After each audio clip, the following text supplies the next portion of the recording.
everyone. Welcome back. We have great news.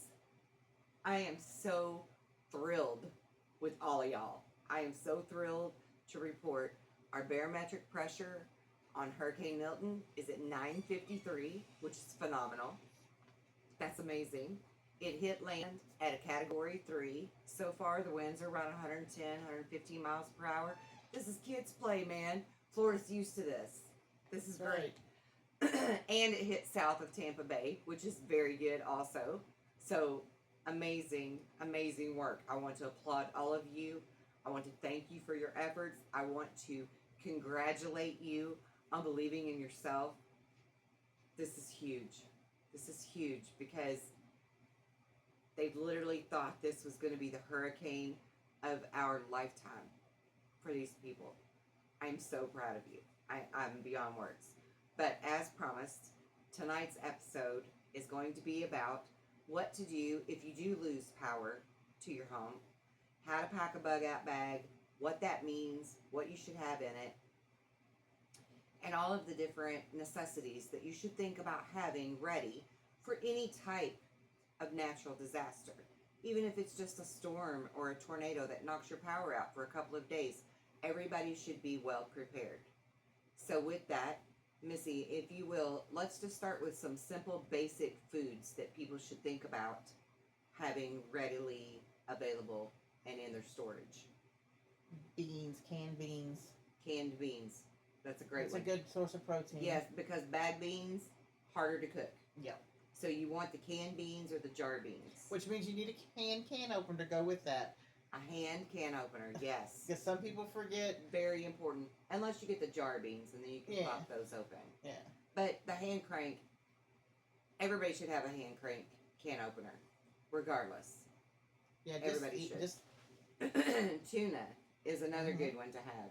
It's a great protein that everybody can survive off of. And listen, I got picky kids. I got autistic children. Trust me, I know they don't want to eat just anything. But all of us will eat something when shit hits the fan.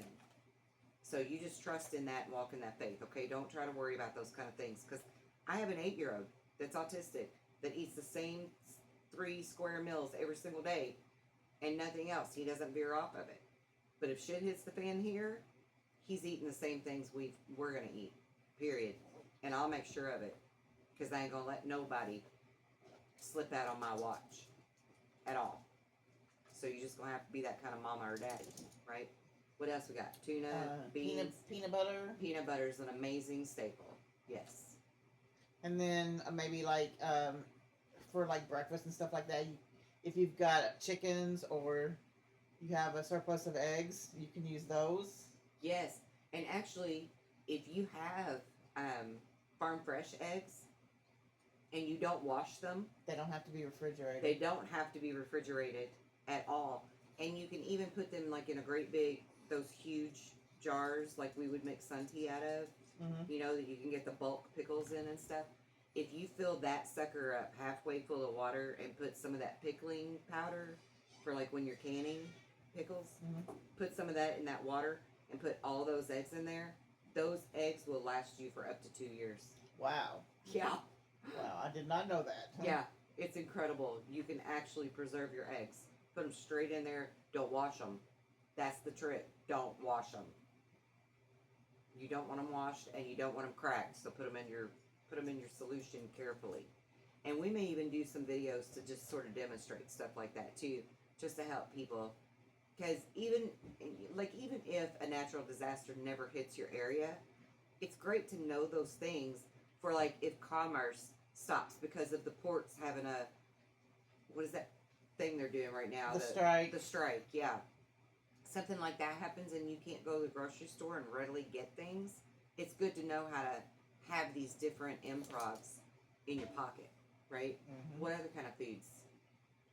Like crackers. Like you could do like little snack crackers, you know, if you got kids, just so that they feel some sense of normalcy. Yes, that's something that idea. Doesn't go bad. Yeah, crackers are a great thing.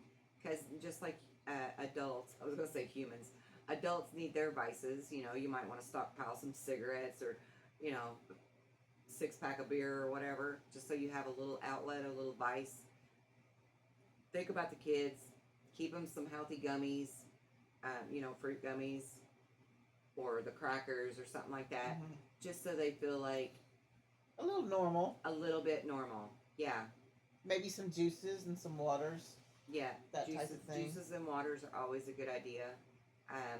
We're going to get more into that too, because you can actually purify your own water if you have charcoal and a filtration system that you set up the proper way, and that's a really easy thing to do.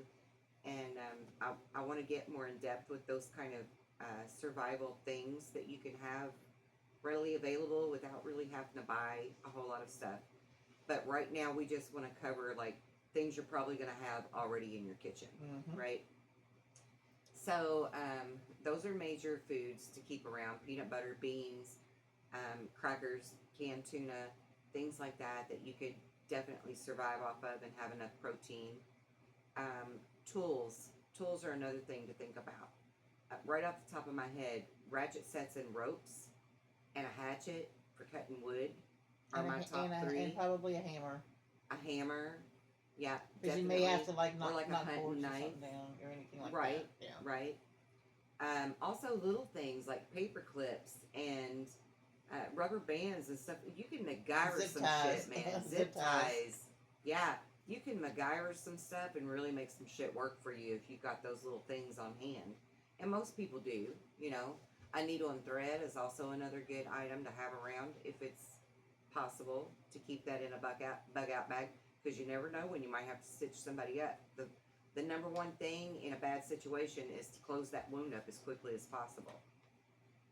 So needle and thread, definitely. My grandma stitched me up when I busted my eye open, and that woman sewed so good I didn't even get a scar or an infection. It was amazing. That quilting she did came in handy. That quilting she did came in handy. By golly. What other kind of tools? Maybe scissors. Scissors. That's a great one. Yes, definitely. Definitely scissors. I said the hatchet, but maybe an axe too. Particularly if you have a man that can wield it.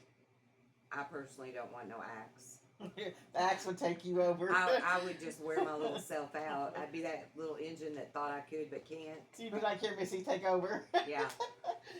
So I'll just stick with the hatchet myself. Thank you very much. Weapons are also not a bad idea to have on hand, and some ammo for them. Just so you can feed yourself if you got to be that long without normal life, grocery stores and electricity and those kind of things. You might have to take a deer down for supper, might want to go to the library and do a little research or Google it or something on how to dress out a wild game. Thank you. Lost my word there. Because, you may need to do that, Other tools. What else? Rope, hatchets, ratchets, hammer, scissors, needle and thread, paper clips, rubber bands, zip ties. That's pretty. What else we got? Pretty good array. I don't know. Maybe a screwdriver, just screwdriver. In case you got to pry something open or. Right.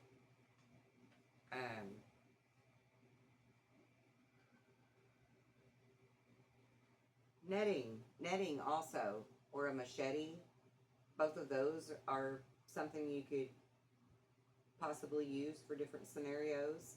Mylar blankets to help keep you warm, which are really cheap. Like I bought a 5-pack of those in bulk on Amazon for like $8 or something. It was really cheap. Now, granted, they're the really thin Mylar blankets, so you got to be careful with them so they don't tear. Handle them with care, of course. But they're a good thing to have around. A mirror and a compass also are really vital things to have in your bug out bag. The mirror you can use for signaling helicopters from in the sky. that you need help, that you're on the ground and you're needing help. The compass will help, obviously, find your way, right? You'll know which direction you're going if you have to be on the move.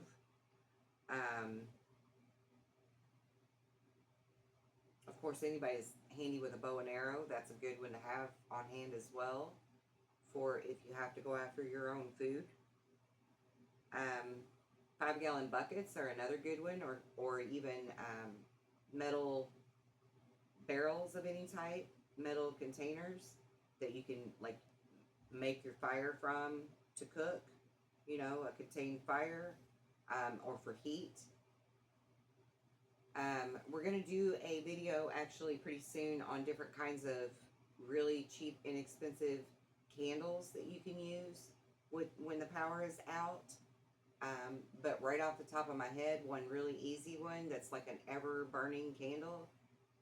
Just take like a small glass, actual glass, right, or a jar, and put some rocks or like some fish tank beads or something like that in the bottom of it. Fill it halfway full of water and the other almost completely full of any kind of oil, vegetable oil, cooking oils of any type that you have. Coconut oil will work, whatever, but you know, the least expensive the better. And then just like cut off the bottom of a water bottle and put a little hole in the center of it and take you a piece of napkin or something and roll it up really tight, like a wick. Stick it through that hole, lay it in the top of that floating oil, because the oil and the water are going to stay separate from each other, right? Put it in that oil and let that wick piece soak up that oil, and then when you light that wick, that candle will burn until you blow it out. It will not burn that wick up. That wick will be there for good for as long as you've got it burning. It's an amazing, cheap way to have candle lighting quickly. So that's a really good one to have on hand. Crisco's another thing that's also very good for making cheap, fast candles with, in case you need lighting. Because batteries aren't going to last forever, right? If you're going to be down and out with electricity for more than a week, chances are your batteries are going to be dead by then. And batteries are expensive, so it's kind of unrealistic for the average person, especially in this economy, to have a stockpile of batteries, right? Because like a 10-pack cost you $20 or something. It's stupid. Coffee grounds are another good one to keep, because with the coffee grounds, you can mix them with sawdust and make little briquettes to put in your fire pits, and they will burn twice as long as a charcoal brick would burn. And we may end up doing a video on that too, just to show you how to make them. Magnesium sticks are cheap and easy to obtain. That's a good one to have, because you're always going to need that spark to make a fire. And for our bug out bag, I took a whole box full of tampons and I soaked them in liquid wax and then hung them up with little clothespins to dry and made waterproof kindling to keep with us, because you never know what your scenario is going to be, right? So we've got a whole box full of wax-covered tampons to use as kindling, because that's a good one, man. And I've had that box of tampons laying around my house for like 15 years. It's about time I put them to good use, right? So that's a great one.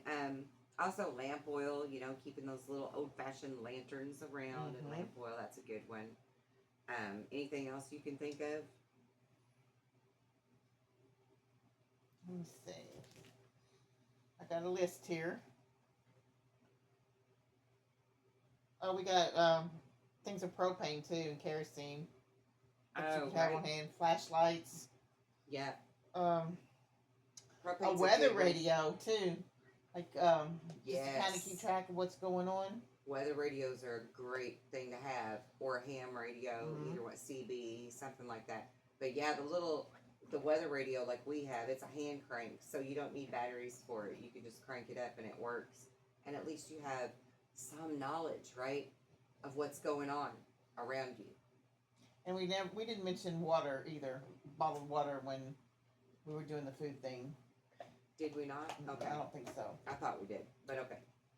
Well, if we did, but yeah, water, we should have some extra water. You Definitely need water's important. Yes. That's a have to.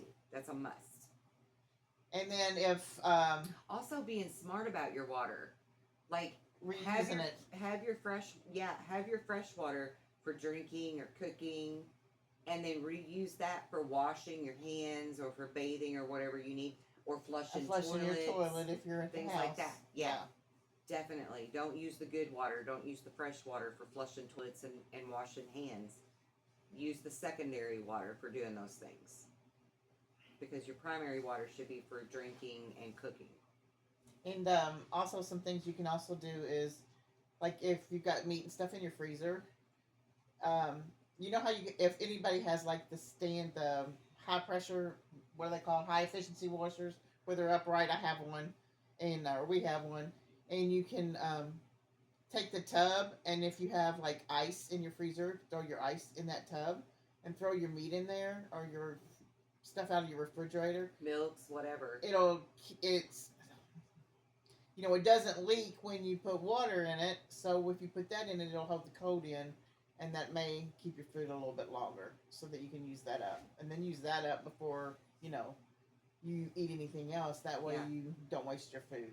Yeah, and also, if your power goes out and you've got meats and foods in the freezer, you can water bath them.